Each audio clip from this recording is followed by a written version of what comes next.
Ողջույն գործարալիքի եւ լրատվական ռադիոյի հարգելի լսարանին, դուք մեզ միացել եք 106 եւ 5 հաճախականության ներքո կամ դիտում եք մեզ մեր թվային հարթակներից որևէ մեկում, եթերում է Կիսալուսնի մայրամուտը հաղորդաշարը, երկրորդ խոսափողի մոտ ձեզ համար աշխատում է Դավիթ Գաբրելյանը, առաջին խոսափողի մոտ է հաղորդման հեղինակ թուրքագետ Տիրան Լոկմագյոզյանը։ Բարև ձեզ, պարոն Լոկմագյոզյան։ Պարոն Լոկմագյոզյան, անցած շաբաթ սենց մի հետաքրքիր դեպք գրանցվեց Ստամբուլում, հարձակում եղավ Իսրայելի հյուպատոսության վրա, 3 զինված անձինք մեքենայի մեջից կրակ բացեցին հյուպատոսության վրա ու դրան զուգահեռ Թուրքիայում նաև այս վերջերս այստեղ շատ ենք անդրադարձել, բայց այս վերջերս առավել խստացել է այդ խոսույթը Իսրայելի եւ կոնկրետ Նեթանյահուի անձի հանդեպ, այնտեղ նույնիսկ սկսել են ինչ-որ դատական պրոցեսներ անցյալ տարի ինչ-որ խոցված նավի մասին, որ ուղևորվում էր դեպի Գազա, սկսել են ակտիվ գործընթաց տալ դրան եւ տարբեր այսպես ասած ալիքներով խստանում է հռետորաբանությունը իդեմ Նեթանյահուի եւ Իսրայելի պետության ու արդյոք այս ֆոնի վրա ինչ որ կապ եք տեսնում պետության եւ այդ միջադեպի միջև, այսինքն դա կազմակերպված էր թե ինչ է կարծում ով էր կազմակերպել եւ ինչն էր դրա նպատակը։ Կարող է լինի իհարկե, որովհետեւ թուրքական պետությունը իր գաղտնի գործակալություններով բազմիցս անցյալում արել է նման բաներ, սակայն անգամ այդ դեպքում ես հակված չեմ այն մտքին, որ Թուրքիայի եւ Իսրայելի միջև ինչ որ մի բան զարգանում է եւ ինչ որ մի բան պատահելու է։ Դրա մասին մենք մի քանի անգամ անդրադարձել ենք այստեղ։ Թուրք-իսրայելյան բարեկամությունը շատ խորն է եւ իրար հետ շատ փոխկապակցված է այդ երկու պետությունները, չի կարելի ասել, որ ժողովուրդը ասենք თუ հատկապես թուրք ժողովուրդը շատ է սիրում հрьяաներին կամ իսրայելցիներին, սակայն պետական առումով մենք պետությունների մասին ենք խոսում, իհարկե պետական քաղաքականություն եւ ինչպես նախորդ ասել ենք, Թուրքիան մի երկիր է, որտեղ կա խորքային պետություն եւ խորքային պետությունը շատ սերտ կապեր ունի Իսրայելի հետ եւ փոխադարձաբար են դրանց մասին կարելի է երկար խոսել, ինչի այդպես է եւ այնն, սակայն այստեղ մեր ժամանակը չի եկել իհարկե, միայն կարճ ասեմ, որ դա այնպես չէ, ինչպես որ ցույց է տրվում, այսինքն երկու երկրներն էլ իրար վրա հոխորտում են, ինչ որ հայոյում են անգամ իրար, վատ խոսքեր են ասում եւ այլն, սակայն ինչպես տեսնում եք, բանը գործին չի անցնում։ Այսինքն միայն խոսակցությունով, միայն ասենք հայոյանքներով, հաճոցներով եւ այլն անգամ կարելի ասել, սա գնում է, բայց գործին չի անցնում։ Իմիջիայլոց այդ նավի խնդիրը, Մավի Մարմարա, այսինքն Գաբույտ Մարմարա էր կոչվում այդ նավը, դա էլ պետական չէր։ Դա էլ պետական չէր։ Հասարակական մի քանի կազմակերպություն, գամավորներ եւ այլն։ Թուրքիայից։ Այո, Թուրքիայից։ Բայց արդյոք այդ հասարակական այդ քաղաքացիական հասարակությունը կա Թուրքիայում որպես այդպեսին եւ պետական ինչ որ վերահսկողության գործիքներ չեն։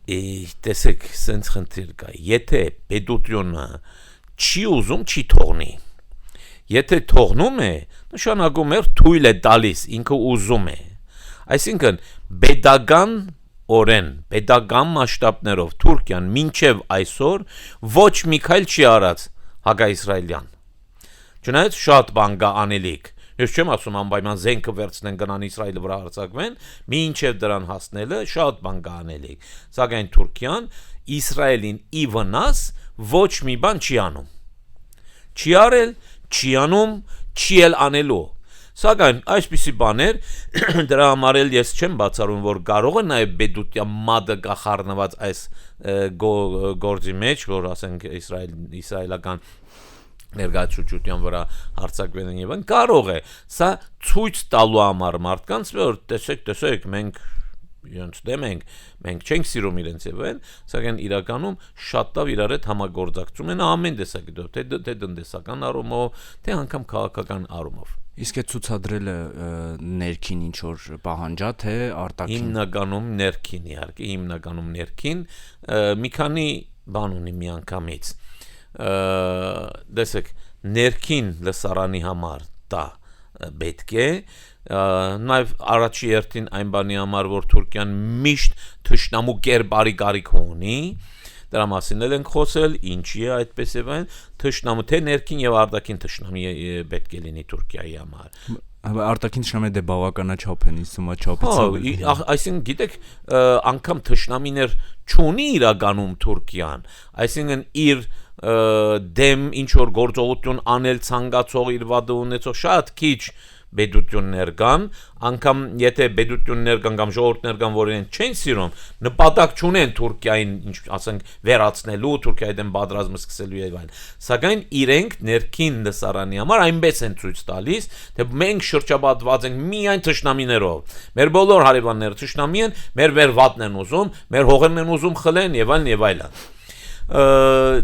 ինչպես ասենք թե ներքին թե արտաքին թշնամու կերպարը պետք է այսօր տեսնում եք Վրաստանը թշնամի չի Հայաստանը արդեն թշնամի չի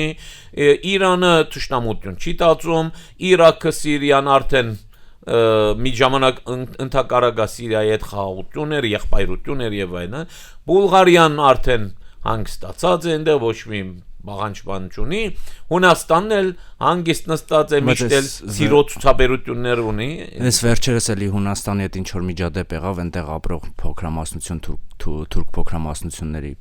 պահով ինչ որ կրոնական բռնաճնշումներ էր բարձրաձայնում Էրդողանը Իրականում ոչ մի բան չկա այնտեղ սակայն ասում եմ պետք է արտաքին թշնամու կերպարը հիմի ոչ մի բան չկա ամեն ինչ հանգիստ է բոլոր հարևաններն էլ իր այդ խնդիր չունեն բայց ցենց չի լինի ինքը պիտի ինչ որ մի բան ասե իր ժողովրդին որ վայ այստեղ ինչ որ բան անում Իսրայելը այնտեղ մի բան է անում չգիտեմ հույները այստեղ բան անում չլինի Գիբրոսում ինչ որ մի բան գծրակրեն եւ այլն այսինքն դա ներքին լսարանի համար է առաջերտին արտաքին լսարանի համար է հատկապես իսլամական աշխարհի եւ արաբական աշխարհի նկատմամբ մի ժամանակ այնպես էր որ շատ մեծ sense լսարան ուներ Էրդողանը արաբական աշխարհում հատկապես Սիրիայում երբ որ եղբայրություն էին խաղում Ասադի հետ եւ հատկապես սիրիացիները ասում են Երանի մենք էլ Էրդողանի նման ղեկավար ունենանք եւ այլն դու շատ կարճ ժամանակ հետո տեսան թե ինչ է Էրդողանը իրենց համար երկրորդ ինչպես ասեցինք արաբական եւ իսլամական աշխարհի համար որպես ուժեղ տղա եւ իսլամի պաշտպան հատկապես սուննի իսլամի պաշտպան իմիջայլոց այդ հարցում Սաուդի Արաբիային հետ բան են մրցակցում են իրենք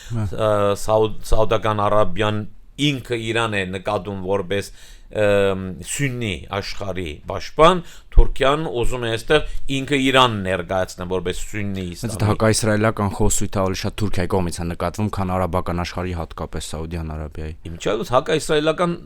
այս Իսրայելի եւ Թուրքիայի միջեւ շարունակ Թուրքիայի կողմից է այդ ելույթները հակաիսրայելական Իսրայելի կողմից միայն ասենք թե պաշտպանողական ձայներ են հնչում եթե Թուրքիան մի քիչ շատ է խոսում եւ այլն ասենք այս անգամ իսրայելցիները պատասխանում են բայց ասում եմ տակը բան չկա ոչ Իսրայելը հետաքրքիր է որ ռազմական գործիչների մակարդակով են պատասխանում Իսրայելից թեկուզ բայց ոչ Իսրայելը Թուրքիայի դեմ ինչ որ բան է անում կամ նպատակ ունի ոչ Թուրքիան Իսրայելի դեմ նպատակ ունի ինչ որ բան անելու տեսեք շատ հեշտ բաներ կան օրինակ ասենք օրինակ մենք Արցախյան պատերազմը սկսանք 90-ական թվականներին 80-ականների վերջը ինչ արեց Ադրբեջանը ամենապարզ բանը արեց մեր գազը անջատեց չէ իր տարածքով էր անցնում Իսրայելի գազն էլ Թուրքիայի տարածքով է անցնում Թուրքիան ինչ չի անջատում այդքան թշնամի է չէ օրուկի շեր Էրդողանը Իսրայելի դեմ հայում է ինչ չի անջատում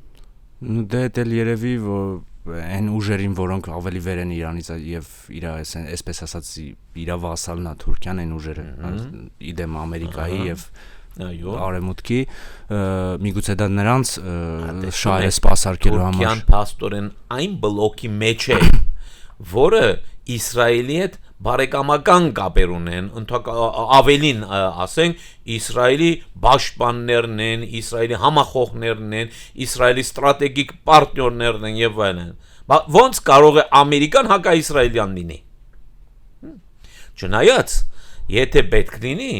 Թուրքիան կարող է անի դա անգամ եթե ամերիկան դրա վրա ջղայնանա, որովհետեւ մենք տեսանք, որ հատկապես Էրդոանական Թուրքիայի ժամանակաշրջանում Թուրքիան մեկ քայլեր էր անում, որը Ամերիկային, ՆԱԹՕ-ին եւ այլն այդքան էլ դուր չէր գալիս։ Իր ազգային քաղաքականությունը առաջ տանում է։ Իհարկե, իրենց քաղաքականությունն է առաջ տանում, որովհետեւ իրենց մարդն է այս տարածաշրջանում։ Դա իմանանք։ Բոլորը իհարկե դրանք էլ գիտեն թե ում են դրել այստեղ այս տարածաշրջանում որպես իրենց մարդը։ Դրա համար իրենք վստահ են, որ Թուրքիան եւ Իսրայելը իրար դեմ ոչ մի բան չեն անելու։ Սա է խնդիրը։ Դա միայն բանը աչքակապություն է փաստորեն, սկսած իրենց ժողովրդից աշխարհին խափում է։ Ով խափվում է, ով չի խափվում, թող չխափվի, ինչ անենք։ Այսինքն իրենց երկու կողմն էլ իրենց գործը առաջ են տանում։ Ինչպես ասեցի, այդ Մահավի Մարմարայի խնդիրը, այդ նավի խնդիրը պետական չէր։ Թուրքիան պետականորեն չարեց, չնայած այնքան խորտում էր, բամը, այս կանեմ, այն կանեմ, չարեց։ Թողեց, որ ասենք մի քանի օքի գամավորներ բաներ, միամիտներ ասենք, գնան այնտեղ խնդիր եղավ, բախում եղավ իսրայելական ուժերի դեսանտ իջացրին իսրայելցիները, մարդ էլ մահացավ այնտեղ եւ այլն, ինչ եղավ, մի քիչ էլ աղմուկ բարձրացրեց Թուրքիան, վայ, դու իրավունք չունես եւ այլն, հետո մինչեւ այսօր էլ քանի տարի է անցել, ոչ մի բան չեղավ։ Հիմա մեկ ասենք ճաշը նորից դնում են կրակի վրա, մի քիչ տակացնում են, հետո էլի հետ կքաշեն, ինչքան որ պետք է մի քիչ առաջ, մի քիչ հետ։ Տեսեք, ամենավառ բանը առաջինը այդ գազի խնդիրն է, որ Թուրքիան տենց չի անջատում Իսրայելի գազը։ Դա անջատ է, դղայս անջատ է։ Եթե դեմ ես, իմիջիայլոց սա ոչ միայն ես եմ ասում, սա արդեն Թուրքիայի ներսից էլ է հնչում այս ձայնը։ Այսինքն կան բաներ, մարդիկ, կան խմբեր, ասենք, որոնք բարձրացնում են սա, ասում են, բա այդքան մենք Իսրայելին դեմ ենք, ու մենք պաշտպանում ենք մեր արաբ կամ իսլամ եղբայրները, բայց ինչի չեն անջատում գազը։ Չեն անջատում։ Ինչի՞։ Պատասխանը չկա։ Մյուս կողմից տնտեսությունը Թուրքիան հրաշալի կապեր ունի տնտեսական։ Ահագին մեծ քանակությամբ ապրանք է գնում Իսրայել։ Բա ինչի։ Հա, ինչ արեցին այս վերջի արաբ-իսրայելյան այդ խնդիրներից հետո, երբ որ Թուրքիան շատ ջղայնացած էր խաղում, բանը պաշտոնապես չեղարկեց այդ կապերը եւ համարյա զերո մագարտակին հասցրեցին։ Բայց մեկ էլ տեսնում ենք, որ մի անգամից բանի Բաղեստինի բանը ներմուծումը չգիտեմ քանի 100 անգամ ավելացավ։ Այդ նույն ապրանքները, ինչ որ Իսրայելը առնում էր Թուրքիայից, նույն քանակությամբ եւ նույն ապրանքները, մի անգամից Իսրայելի հասցեով չեր գնում արդեն, այսօր էլ տենց է, այլ բանը Բաղեստինը ինչ տարավոր այդ ապրանքները առնում է հիմա մի անգամ այս վիճակին են Գազան պատկերացրու այդ վիճակով հիմա մի անգամից ու 100-պատկվեց Գազայի բանը արևտուրը Թուրքիայի հետ։ Մարդիկ այնտեղ մեռնում են, սովից են մեռնում, ռումբերից են մեռնում, այդքան ապրանք դա իհարկե դա շատ բարձ է։ Այսինքն նույն խնդիրն է, ինչ որ Թուրքիան 30 տարի անում է Հայաստանի հետ։ Թուրքիան պաշտոնապես Հայաստան ապրանք չի ուղարկում։ Ոչ մի ապրանք։ Արգելված է ներքին գարկով։ Օրենք չկա, պաշտոնական օրենք չկա, բայց ներքին գարկով չի։ Բայց մենք գիտենք, որ թուրքերն էլ գիտեն։ Ինչա՞ ամենավերջի թուրքն էլ գիտե, որ միլիարդների ապրանք է գալիս Թուրքիայից Հայաստան։ Պաշտոնապես չկա, բայց տակից, այսպես ասած, կա։ Նույնը Իսրայելի է, պաշտոնապես չկա, տակից ամեն ինչ էլ կա։ Այսինքն Թուրքիան գազ էլ դալով Իսրայելին օգնում է իրականում, ընդհակառակը օգնում է, գազ է տալիս։ Քո տարածքով։ Դե Ադրբեջանը թող բան Սիրիայի տարածքով տար այդ գազը։ Տղայր տարածքով։ Այսինքն վերադառնալով են սկզբնական հարցին, ինչ վերաբերում էր այդ հյուպատոսության վրա հարցակմանը, այսինքն դուք հակված եք ենթադրելու, որ դա ինչ որ ինքնաբուխ գործողություններ, ինչ որ կամավորներ, այսպես ասած, կարող է լինի, բայց նորից ասեմ, Թուրքիայում, եթե մի բան կատարվում է, ուրեմն պետությունը մինիմում դեմ չէ դրան։ Սա բոլորը թող հիշեն։ բոլորը տողական ժողովրդան են, ասենք մեկը ցույց է անում, մի խումբ ցույց է անում փողոցում, կամ ինչ որ մի բան է կատարվում, թեկուզ տերորիստական ակցիան, իմացեք որ թուրք պետությունը դեմ չէ մինիմում, ոչ թե կողմ, կարող է կողմ է, մինիմում ուղղակի ազդեցություն չի թողնում իրանց քաղաքականության վրա, էլի։ Չէ, իրանց քաղաքականության մի մասն է, այսինքն իրենք չեն կարա դա ուղիղ անեն, չեն անում դա ուղիղ, բայց ինչ որ թույլատրում են, որ ուրիշը անե, գեղդոտ գործը, կարող է անգամ հետո մարդկանց ձերբակալեն, մի երկու տարի նստացնում են, հետո բաց թողնեն եւ դա տեսել ենք մենք ամեն ինչը, մենք տեսել ենք բաների Թուրքիայում մի խումբ մարդկանց այդ իսլամիստների եւ ոչ թուրք, նաեւ թուրք եւ ոչ թուրք Թուրքիայում կազմակերպություններ հիմնելը, մարդկանց սպանելը, մորթել ուղղակի, թաղել մարդկանց եւ այլն, դների բադվալներից ինչ որ դիակներ դուրս անեցին քանի տարի հետո ինչ եղավ, ոչ մի բան չեղավ։ Այդ մարդկանց մի քանի հոգի բռնեցին, մյուսերն արտաքսեցին կամ փախան եւ այլն, 2 տարի հետո նրանք էլ դուրս եկան։ Հետո տեսնում ենք որ այդ մարդկանց մի մասը թուրքական պասպորտներ ունեն, Թուրքիայում գրանցված են, չեք պատկերացնել Թուրքիայում ինչեր կատարվում։ Այդ դվյալները սենց չեն թափվում մեջտեղը, որ ամեն մարդ տեսնի թերթերում ընդհանրապես չեք կարող կարտալ։ Եվ տեսնում եք բեդություն, այստեղ արդեն մաֆիա էլ չենք ասում, բեդություն այդ տերորիստական բամ է տարբեր տեսակի կազմակերպությունների կապը եւ դրանք մարդիկ կան որ մաֆիոզ են ոչ թուրք արտասահմանից եկել են փնտրվում են ինտերպոլով փնտրվող մարդիկ եւ իրանց երկրում փնտրվող որպես գլխավոր մաֆիոզ եւ այլն մարդիկ բեդության կողմից ստացել են բնակվելու իրավունք, աշխատելու իրավունք, փաստաթուղթ են ստացել, թուրքական անձնագիր են ստացել, բիզնես են անում եւ այլն, ու ինչ ուզում են անում են, մարդիկ ապրում են, եւ այդ մարդիկ ինտերպոլով փնտրվում են։ Այսա։ Ուզում եմ մի այլ հարցի անդրադառնանք, որ վերաբերում է ապրիլի կարծեմ 17-ին սպասվող Անտալիայի դիվանագիտական ֆորումին, այդտեղ մի առաջին հետաքրքրող ինձ հարցը այնա որ արդյոք այս ֆորումը ինչ որ Թուրքիայի ձեռքին քաղաքական գործիք է ինչ որ ազդեցության այդ ֆորումը կազմակերպել է եւ երկրորդը վերաբերում է այն կազմին պետությունների այն կազմին որ մասնակցել են այդ ֆորումին պաշտոնական էջերում ցենց պետությունների ցանկը նշված չկա միայն ինչ որ տոկոսային հարաբերությամբ նշված է թե որ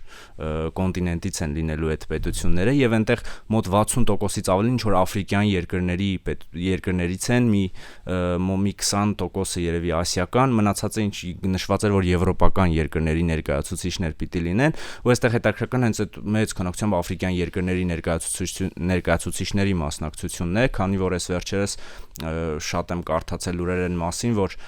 թուրքական ներդրումներ են մեծանում Աֆրիկայում նույնիսկ այնպիսի վայրերում որ մտածում ես պատճառը որն է էլի որ այդ կարգի ներդրումներն այնտեղ կատարվում ու ինչ են սպասում այդտեղից ստանալ ու ձեր կարծիքը այս երկու հարցի վերաբերյալ նման կազմակերպություններ միշտ էլ ինչ որ լծակ են այն երկրի ձեռքում, որը դա կազմակերպում է իր տարածքում։ Եթե այդ երկիրը անում է դա, ուրեմն ինչ որ շահ է ակնկալում այդ բանից եւ այդ ամեն ինչը, ասենք, իր ձեռքում է, ինքն է ղեկավարում։ Եվ Թուրքիան վերջի տարիներին, այսինքն կամ վերջի տասնամյակներին, ասենք ավելի ճիշտ է, շատ է այդ նման օրինակ